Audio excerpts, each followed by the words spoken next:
ओम श्री परमात्मने नमः। समर्थ रामदास स्वामी रचित मनोबोध श्रृंखला की यह 60वीं कड़ी। मूल मराठी श्लोक। मना राम कल्पतरु कामधेनु निधी सार चिंतामणी कायवानु जयाचे नियोगे घडे सर्व सत्ता तया साम्यता कायसी कोण आता। मन की शक्ति अपार है, यह समर्थ रामदास स्वामी जानते हैं। इसीलिए उन्होंने जो कुछ कहा है मन को कहा है। जिसका मन सशक्त रहेगा वो कुछ भी कर सकता है। इसलिए वो मन को कह रहे, रे मन, प्रभु रामचंद्र ही कामधेनु है, प्रभु रामचंद्र ही कल्पतरु है।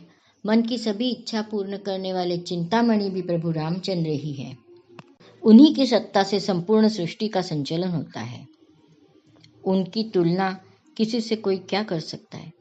प्रपंच में फंसे लोगों को रामदास स्वामी कहते हैं कि इस प्रपंच से बाहर निकलिए। प्रपंच और परमार्थ एक दूसरे के साथ ही चलते हैं। पूरी तरह से प्रपंच में ही फंसना जरूरी नहीं है। भगवान हर पल हमारे साथ है। हम अगर सच्ची लगन से कोई अच्छा काम करें तो कई बार हम देखते हैं कि ऐसी ऐसी जगह से मदद आने लगती है जिसकी हमने कभी कल्पना भी न की हो। कुछ ऐसी घटनाएं अपने आप घट जाती हैं।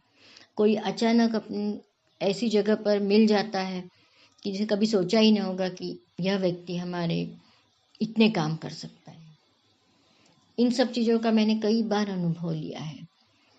एक ऐसी ही घटना है कि मैं एक मतिमंद बच्चों के स्कूल के साथ काम करती हूँ।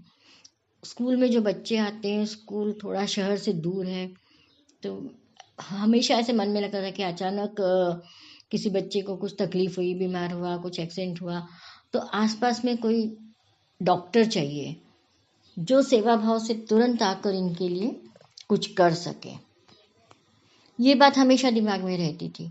और एक दिन अचानक जब मैं बस से लौट रही थी घर को, तो इतनी यानी भीड़ की जगह थी और बस की स्पीड आप जानते हो, उस स्पीड में हम ध्यान से बाहर के कुछ बोर्ड्स ऐसे अच्छे से पढ़ नहीं पाते।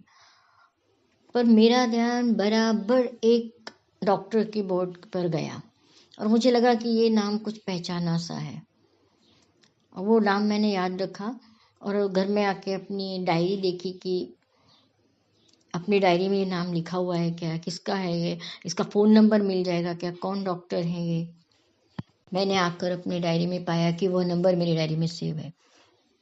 वो मेरी दूर की रिश्तेदारी थी। कई सालों से उनसे मुलाकात नहीं हो पा रही थी कई कारणों से।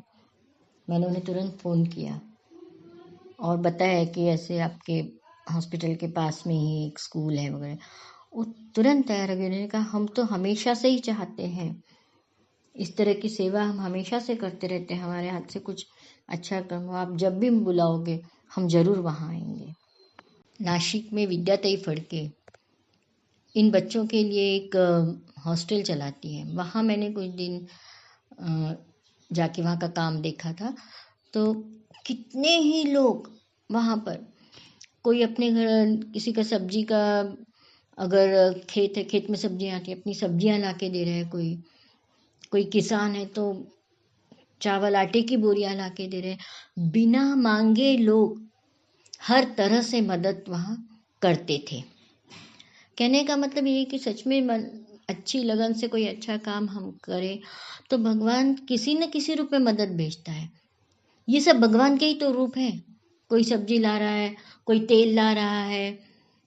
अगर बच्चों को किराए के मकान में हॉस्टल चल रहा था, उन्होंने खाली करने को कहा, तुरंत दूसरी जगह इंतजाम हो गया।